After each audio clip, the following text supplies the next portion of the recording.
Olá, queridos amigos, estamos novamente com o nosso Viver Bem em Cristo em mais uma segunda-feira aí, não é? Conversando com o ministro do Evangelho, Sérgio Alves, que traz para a gente aqui as explicações, a palavra de Deus segundo a Bíblia e o que Deus quer nos falar através destas palavras. Então, uma boa noite, Pastor Sérgio, tudo bem com o senhor? Tudo bem, uma boa noite a todos da nossa audiência aí do programa Viver Bem em Cristo, e esperamos assim que Deus sempre esteja nos iluminando para trazer aqueles temas, aqueles assuntos que são de crucial importância para a nossa libertação e nossa melhora de qualidade de vida, né?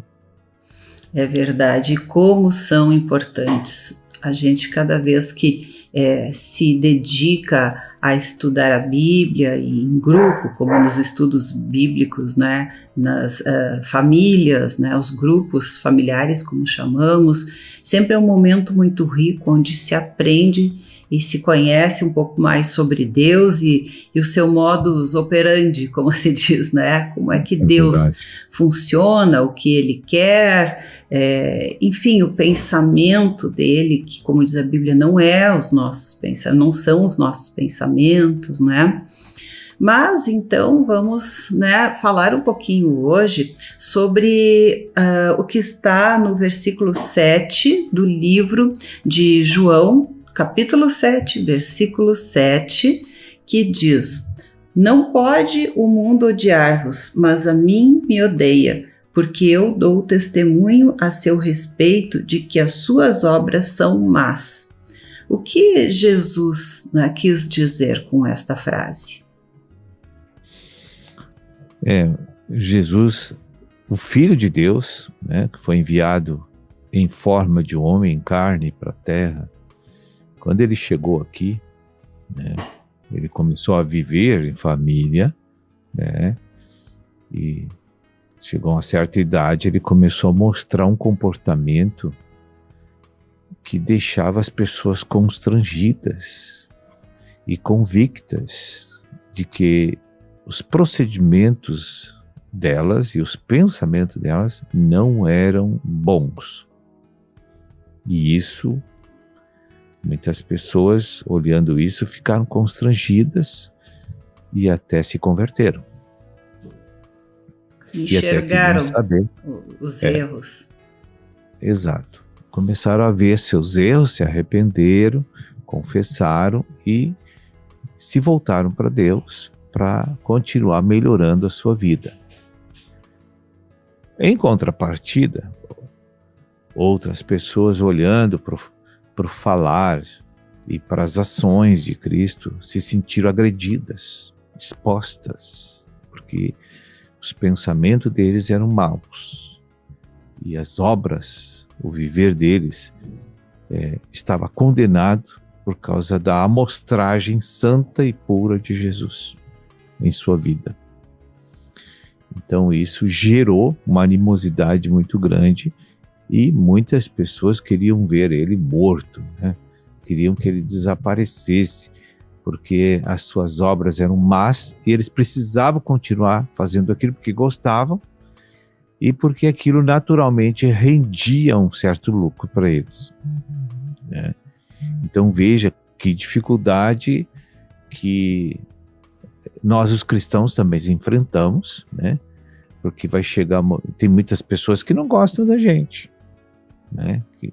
Que querem passar longe da gente. Isso até hoje é assim. Eu estou há 33 anos e meio na obra e tem muitas pessoas assim que não aceitam que a gente tenha esse tipo de viver, acham fanáticos, fissurados, sei lá, que eles usam essa linguagem que eu nem sei bem o que é, né?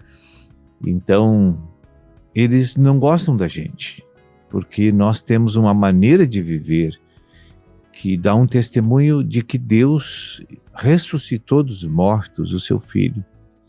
E esse Filho nos ensinou e veio habitar em nós, porque se Jesus não habitasse em nós, dificilmente nós teríamos um comportamento que mostrasse a realidade de Deus. Nós só conseguimos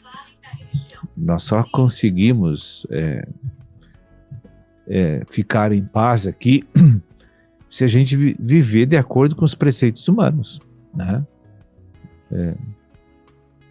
Com eles, né? Mas não, nós não podemos compactuar com esse tipo de vida, já que Deus veio para nos transformar em homens espirituais e santos. Sim. Então o mundo também não gosta dos cristãos, muitos deles não gostam, outros, vendo a nossa atitude, o nosso falar, eles acabam também aderindo à vida com Cristo. Então sempre vai ser assim, e como nós estamos vivendo nos últimos momentos de uma dispensação, o próprio Senhor Jesus disse que iria ficar cada vez mais difícil a nossa vida aqui na Terra, porque as pessoas iriam nos perseguir, iriam querer nos calar, iriam nos excluir completamente do mundo, porque esse comportamento mostra a maldade de todos que não são de Deus e que não querem Deus. Então nós somos um problema para eles. Então veja bem que situação, que paradoxo terrível. Deus envia o seu Filho para livrar o homem do inferno e da condenação eterna, do mal, e as pessoas recebem ele com ódio. Querem continuar vivendo no mal, achando que isso é bom, e não enxergando que isso vai levar à perdição eterna, não é? Exato. E agora, as razões pelas quais o povo odeia os cristãos e não gosta dos cristãos são as mais variadas. Mas tudo expõe a natureza pecaminosa que está neles. E não tem como melhorar essa condição, não tem como o que fazer. Porque ou nós vivemos os padrões corretos, ou nós vamos viver padrões mistos para agradar a homens, e isso não é possível com Deus, né? Então, é uma situação assim que quando a gente lê essa passagem, eu fico pensando, poxa, Jesus veio aqui para sofrer, porque saiu da glória, que é veio para cá, Deus, né? Renunciou à sua posição de filho de Deus glorioso, encarnou um homem limitadíssimo que é Jesus, né?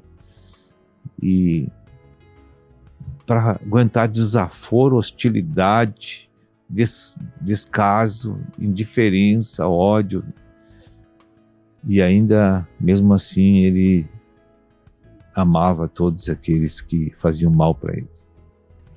Pois é, pastor, como pode, né, ser tão difícil amar e tão fácil odiar, né? Porque rapidamente as pessoas fazem um julgamento, né? E acabam ficando com ódio, né, por poucas coisas, ou às vezes nem tem uma razão específica, né? Mas para amar isso não é imediato, né? Quando a gente chega e encontra uma pessoa, enfim, não é com aquele amor que, né, tu já olha para ela e tem aquele impacto, como muitas vezes se vê ao contrário, né? Então o amor, que deveria ser tão fácil, né, é tão difícil de exercer, não é? Sim, é difícil de exercer por causa da natureza pecaminosa que habita em nós. No segundo bloco, aí, se dá um tempinho mais, a gente pode falar sobre a questão do amor que foi manifestado por Cristo diante de uma adversidade, de uma rejeição total do povo, né? Quase total, né, do povo. E eu creio assim, eu acho que fica um questionamento também, né, já fazendo uma provocaçãozinha assim, né, para o próximo bloco, né, do que nós queremos para nós e para os outros, que tipo de vida, né, que tipo de resultados, né, nós queremos. Então isso, né, já partindo deste desta pergunta, desse questionamento, eu creio que a gente pode refletir melhor, né, sobre as palavras, né, que o Senhor nos trará daqui a pouquinho. Então, já voltamos com você no nosso Viver Bem em Cristo. Viver Bem.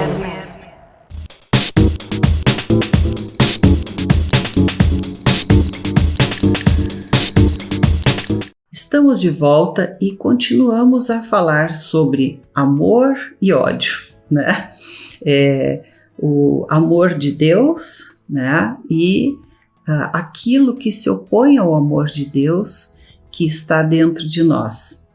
E eu gostaria então que o senhor falasse um pouco mais sobre isso, já convidando, né, as pessoas a pensarem, a refletir sobre estas palavras que virão, sobre o que nós queremos para nós e para os outros, o que nós desejamos, né, para a nossa vida. A Bíblia, ela pode nos esclarecer e fazer com que possamos assim também entender bem o porquê que Deus tem esse amor incondicional por nós. Independente se somos pessoas que o amamos ou odiamos. A gente fica num inteirinho assim de reflexão, porque na vida humana, natural, no relacionamento nosso com as pessoas, não se admite que a gente faça o bem e ame pessoas que nos odeiam, entende? Isso aí até revolta determinadas pessoas e nos criticam quando a gente perdoa coisas ruins que pessoas fizeram contra nós, porque Deus mandou a gente perdoá-los, né, e orar por eles e abençoar os que nos ofendem. Eu, no meio da igreja, mesmo no meio cristão, isso é um comportamento que provoca, assim, uma série de revolta nas pessoas. Mas por que tu perdoa essa pessoa? Mas por que tu não deu troco para ela? Mas por que tu ainda trata bem essa pessoa? Até trouxa, otário, bobo. Mas não é uma questão de racionalidade, é uma questão de seguir um caminho que Deus ensinou. Não é pelo merecimento da pessoa. Não. E veja bem, assim, uma pessoa cristã, quando consegue perdoar, ou qualquer pessoa, de coração, sendo sincero, é porque ela tem a natureza de Deus dentro dela, senão isso é impossível. Quer dizer assim, a pessoa é incapaz de tal proeza de perdoar e amar os ofensores se a natureza de Deus não está em seu coração. E que isso triste isso, né? Já vi, assim, pessoas de família, né?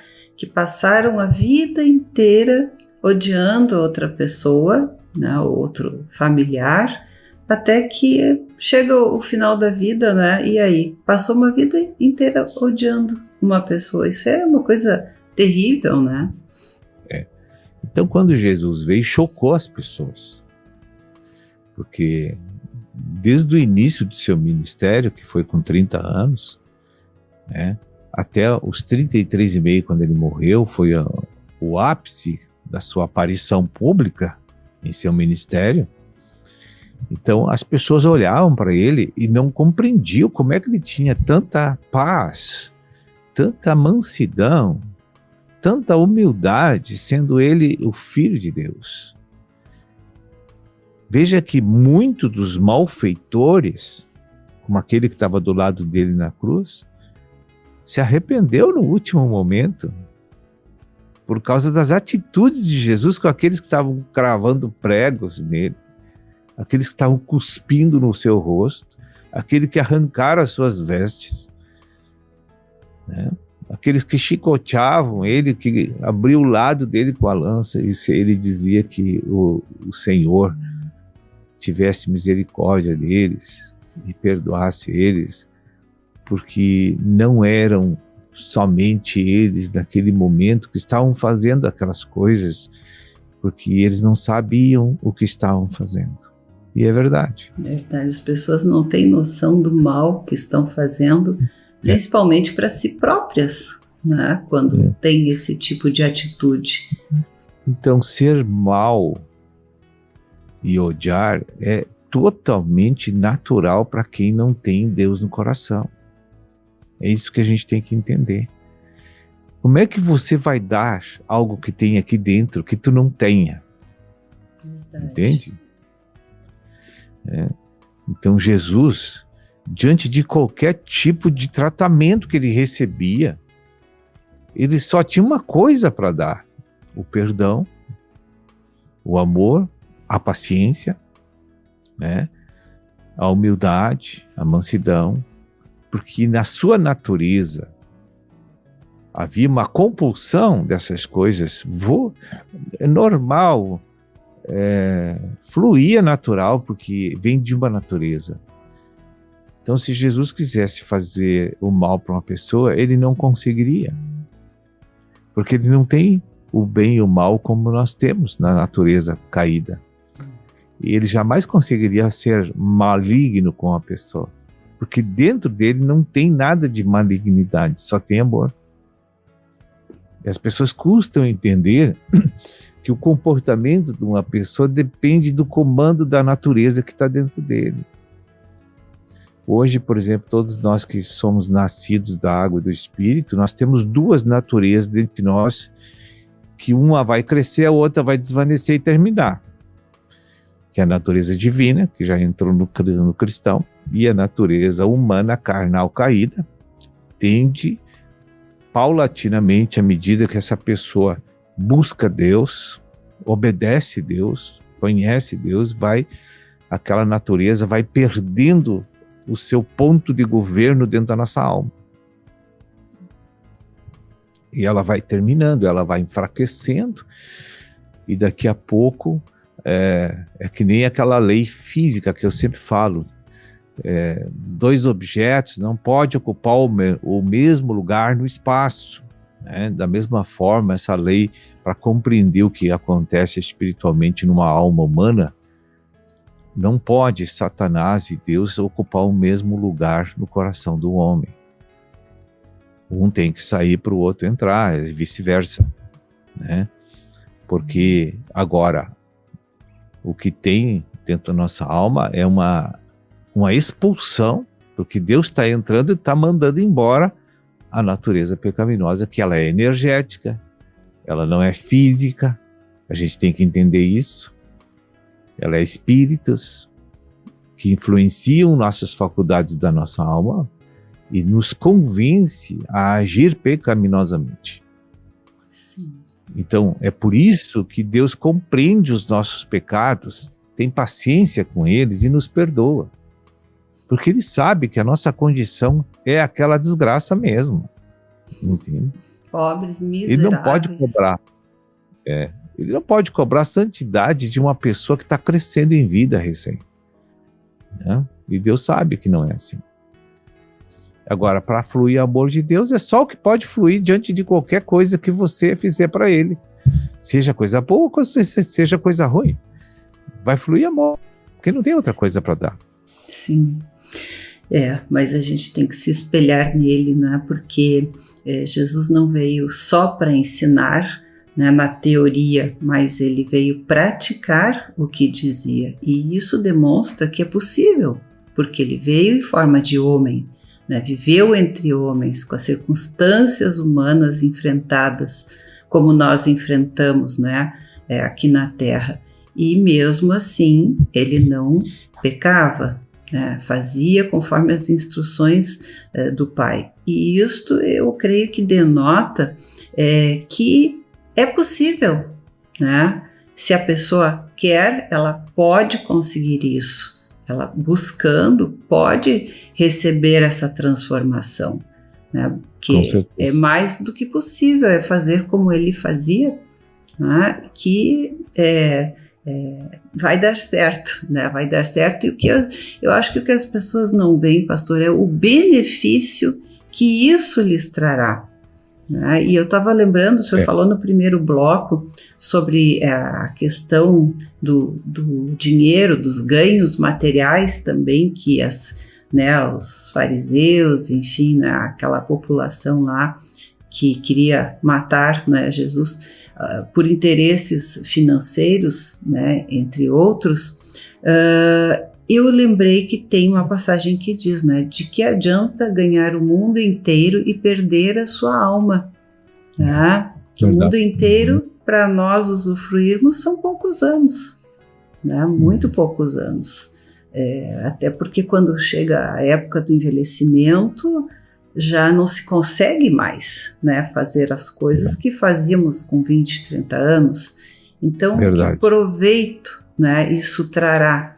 Né? É tão fugaz, tão passageiro, e as pessoas não veem que ali adiante as coisas terminaram. Então é uma loucura pensar que aquilo vai ser para sempre, né? E não é. Agora, a eternidade, sim, né? Como o nome já diz, é para sempre, né? Eterno.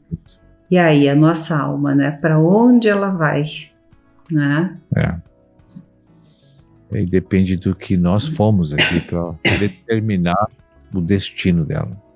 Então, bem, pastor, nosso programa está chegando ao final, que o senhor possa ainda deixar, quem sabe, aí um recadinho para quem nos assiste. Olha, para a gente procurar entender um pouco sobre isso que nós falamos hoje no programa, era interessante dar uma refletir, meditar no capítulo 15 do Evangelho de João. Fica muito interessante. Agradeço aí a participação aí no programa. Deus abençoe toda a audiência e a vocês todos. Verbo.